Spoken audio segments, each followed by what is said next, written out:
The best day of my daughter's life was the day I realized mine had been a lie.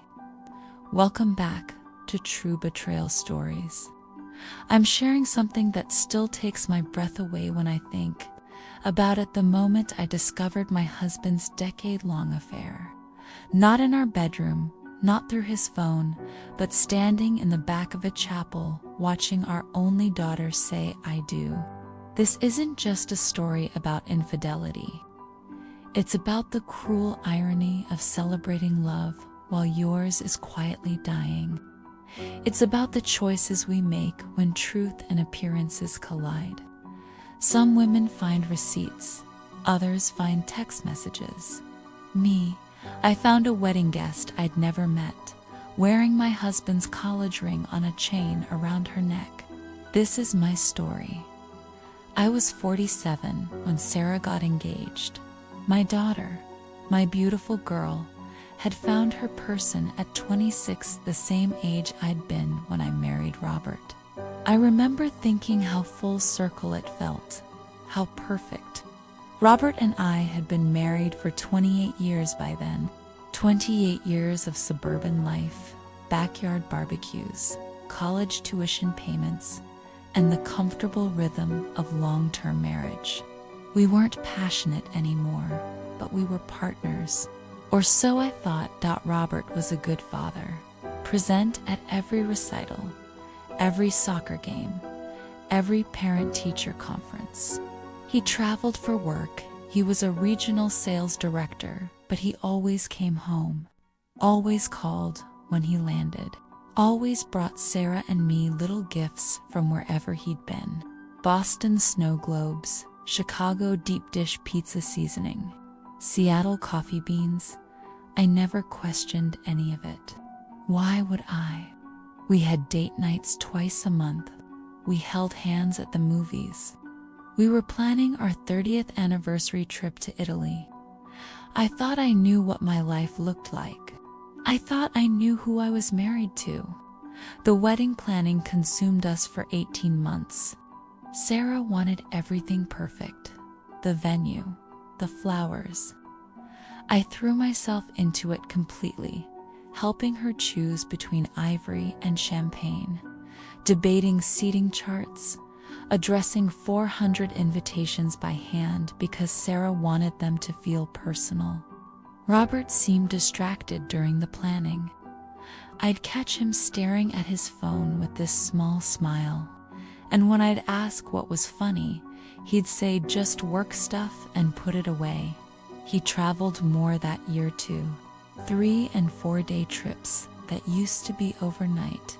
But I was so focused on the wedding, I barely noticed. I was too busy being the mother of the bride.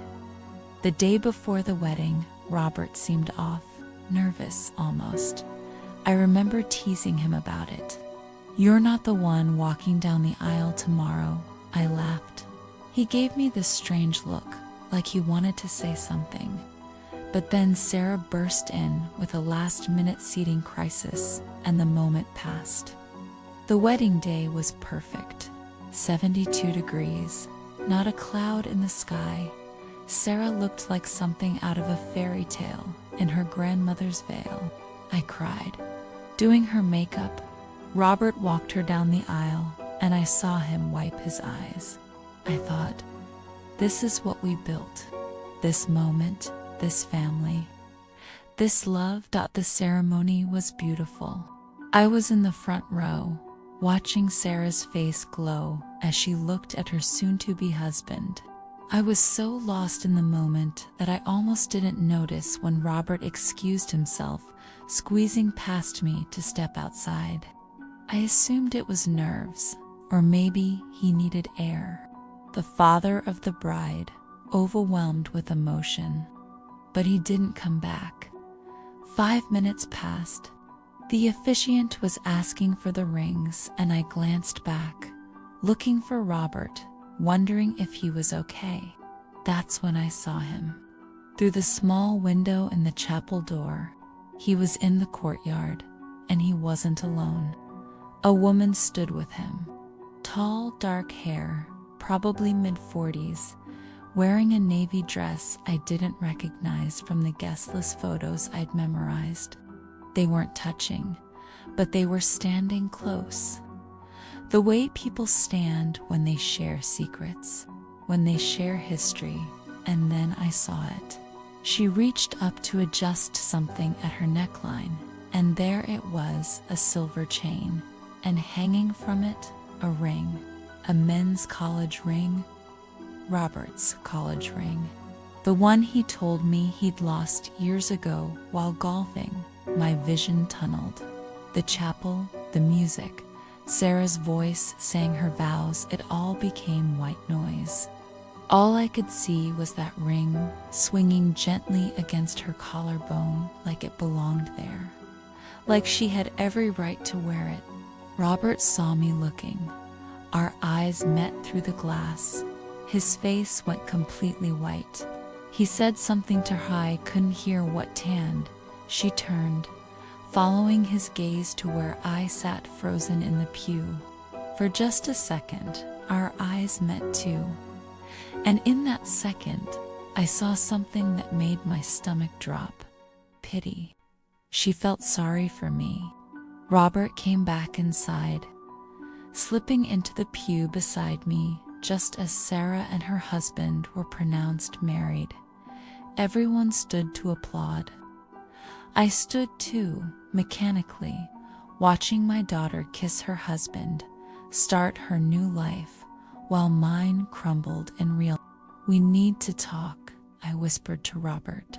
Not now, he whispered back, smiling for the photographer who was capturing our family's joy. Not today, please. And here's the thing, he was right. What was I supposed to do? Stop my daughter's wedding reception to confront my husband about his mistress? Cause a scene on the happiest day of Sarah's life? Pull her aside during her first dance and tell her that her father, the man who'd just walked her down the aisle with tears in his eyes, had been lying to us for who knows how long? So I didn't. I smiled. I hugged guests. I gave my mother a V-bride speech about love and commitment and forever. And every word felt like glass in my throat. I danced with Robert during the parents' dance while 300 people watched and thought we were the picture of lasting love. And the whole time she was there, sitting at table 17, which I later learned Robert had specifically requested be added to accommodate a colleague who was in town.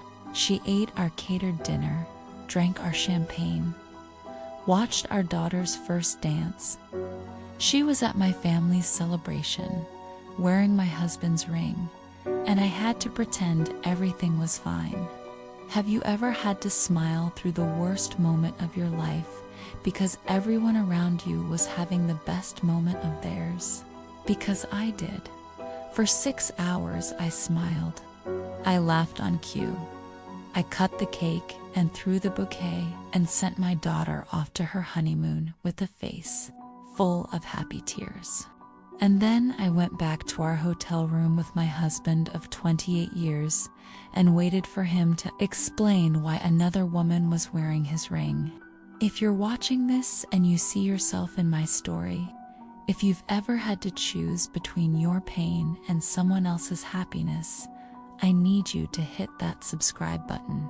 Because what happened in that hotel room, what I learned in the weeks that followed, and what I ultimately decided to do about it, subscribe and let me show you how I found my voice in the silence. How I chose myself when everyone expected me to stay quiet. He didn't come back to the room right away.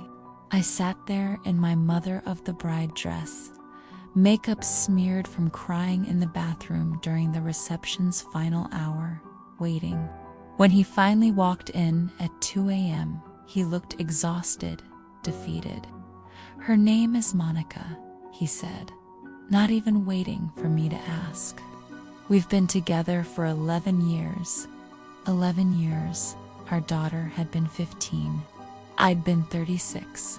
We'd been celebrating our 17th anniversary. I met her at a conference in Atlanta. It wasn't supposed to happen. It just did. And then it kept happening. I tried to end it 100 times. But you're wearing your wedding ring, I interrupted, my voice eerily calm. She's wearing your college ring, like you've married us both. He didn't deny it. He just sat on the edge of the bed, head in his hands, and started talking. And I listened, even though every word felt like a small death. She lived in Atlanta. That's where most of his business trips had been. He'd set up a small apartment. They're just a one-bedroom. Nothing fancy. They'd spent holidays together. The ones he'd told me were mandatory work events. She knew everything about our lives. About Sarah, about me. She'd helped him pick out my 40th birthday present. Why did you bring her here? My voice cracked. To our daughter's wedding, she gave me an ultimatum. Said she'd been a secret long enough. Either I brought her to one family event, or she was done. He looked up at me with red eyes. I thought I could handle it. I thought you'd never know. She's wearing your ring, Robert. I know. Did you love her? He hesitated. That hesitation told me everything. Do you love me? Another hesitation. Longer this time. I don't know how to answer that, he finally said. And that's when I realized Di didn't want him to. Because any answer he gave would be a lie, either to me, or to her, or to himself. He'd been living a double life for so long, I don't think he knew what truth felt like anymore. I thought about Sarah, sleeping peacefully in her honeymoon suite, believing in love because her parents had modeled it for her. I thought about the 400 wedding guests who'd watched us dance. I thought about my friends, my family, our neighbors, all of whom thought we were solid, happy, real. And then I thought about me, 47 years old, with half my life invested in a marriage that was apparently only real to one of us. Half my life with a man who'd been saving his college ring, the symbol of who he was before me, for someone else. The next morning, I didn't file for divorce. I didn't throw him out. I didn't call Sarah or my mother or my best friend. I just asked him one question. If I hadn't seen her, how long would you have kept this going? He couldn't answer. But his silence was an answer in itself. Forever. He would have kept it going forever. 2 wives, 2 lives, 1 man in the middle, and me completely unaware that I was only getting half of him. We stayed together for 6 more months. Not because I forgave him, not because I wanted to work it out, but because I needed time. Time to think, time to plan, time to figure out who I was without him. Because here's what nobody tells you about long marriages. You become so intertwined that you forget where you end and the other person begins. I was Robert's wife, Sarah's mother, the PTA president and the book club host, and the woman who made the best lasagna at the church potluck. But who was I? Just me, alone. Without all those labels.